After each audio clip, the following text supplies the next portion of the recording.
Kevin Costner has been ordered to pay $129,000 per month in child support, which is beyond crazy to me, right? Because he first suggested that he should just pay about $54,000 because he was basically already paying that because he was paying all of the children's expenses. She, his ex wife, wanted $250,000 per month in child support. And by the way, she spent like 100K on plastic surgery. So this is insane to me, right? Like I don't understand how a judge goes like, you know what? Yes, you do need to spend $129,000 for child support. Like, it's so much money. So Kevin Costner, 68, is to pay ex-wife Christine Baumgartner, 49, $129,755 per month in child support, according to a tentative ruling set Tuesday that was seen by the Post. The couple will be required to each pay 50% of their children's private school tuition, extracurricular activities, and unreimbursed healthcare expenses under the interim ruling made by Judge Thomas Arndale. But like this kind of like just looks basically moronic, right? So you're going to rule that the guy has to pay $129,755 per month to his ex-wife for child support, but also she has to pay 50% of the tuition, etc. He has to pay 50% of the tuition, etc. But in reality, he's just paying everything because he's giving her $129,000, $129,755 per month, right?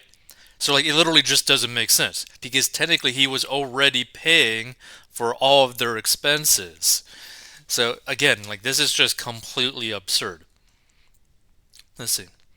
However, per TMZ, the child support order is temporary and there will be a full hearing over the next few months, which means that the monetary amount is subject to change. So what? The judge just decided, you know what? Let's just like force him to pay six figures a month in child support. At the same time, have both of them pay 50% of the expenses for the kids.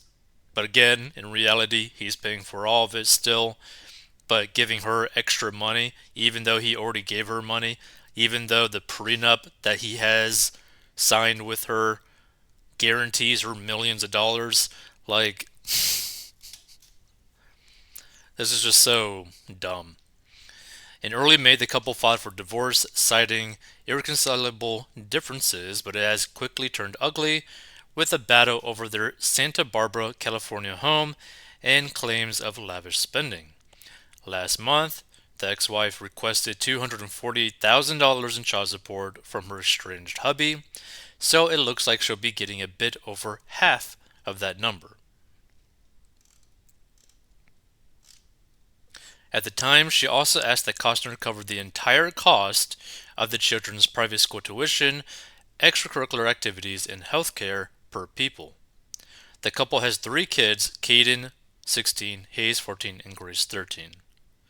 But, like, isn't that so insane? Like, just like think about it, right? So, at the time, based off this article, she, while requesting for $250,000 of child support, she requested that the hubby pays for everything for the kids, everything like regarding the kids, which technically he was already doing, but requested that.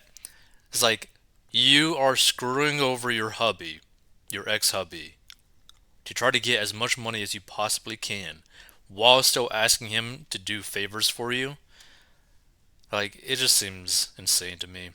The Yellowstone actor will also be required to pay $200,000 in attorney's fees and $100,000 in forensic costs before August 1st, per the tentative ruling.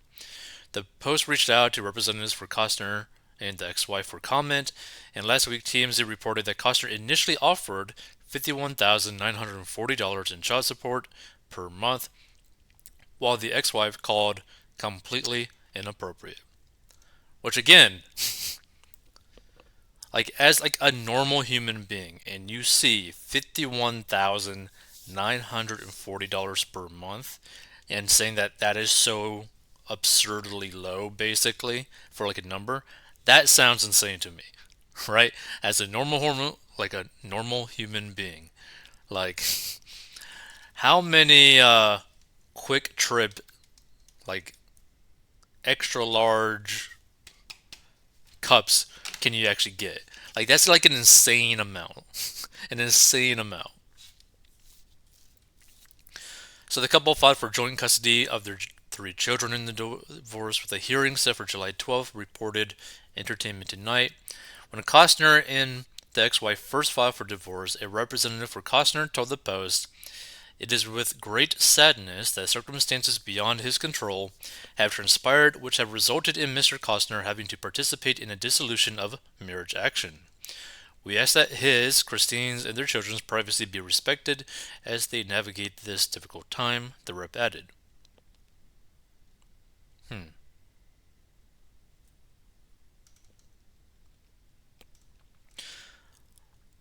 Let's see. Several have commented on this article. Why does this say no one has?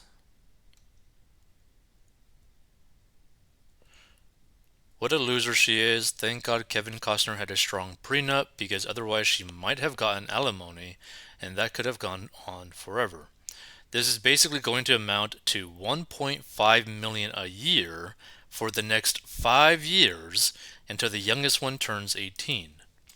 I'm sure Miss Goldigger will spend 5% of it on the kids and the other 95% will go towards cosmetic procedures, bar tabs for loser boyfriends, and deep therapy sessions to figure out all the ways she screwed up her life.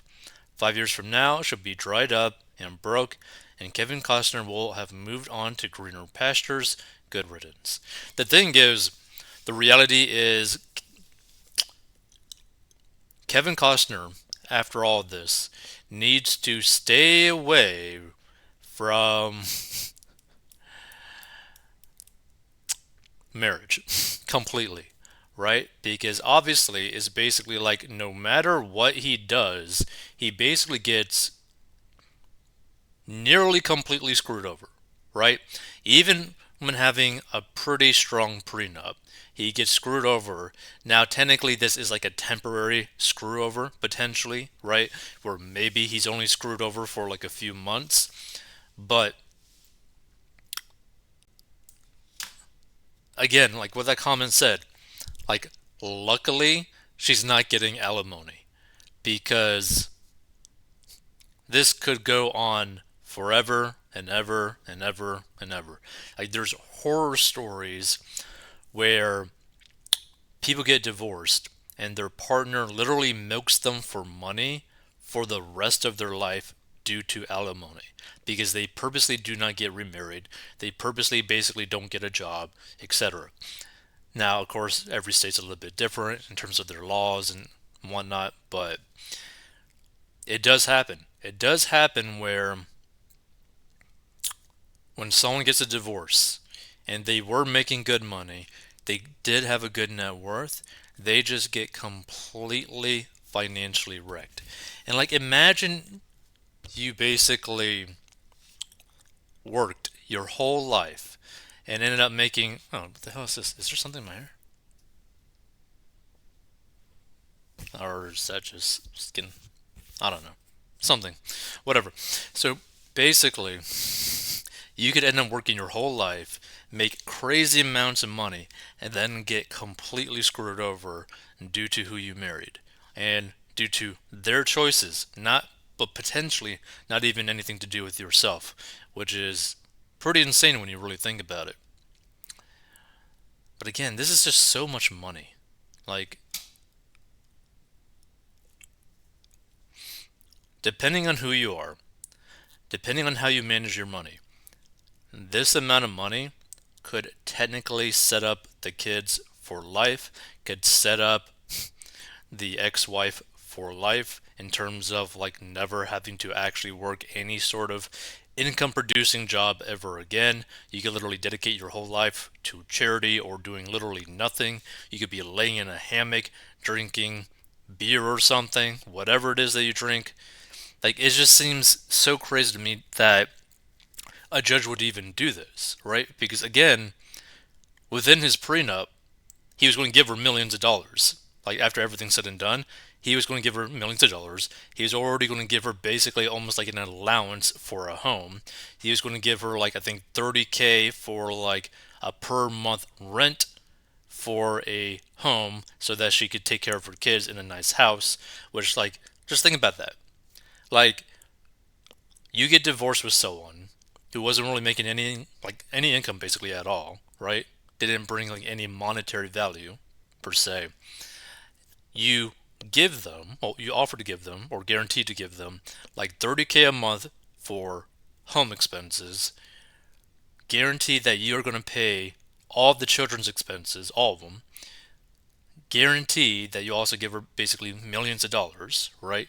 Not crazy millions of dollars, but millions of dollars, which is still crazy to me. And yet, that's still not enough, right?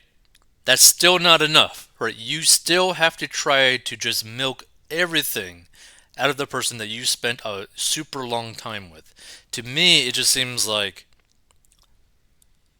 you're already like cutting a tie so brutally.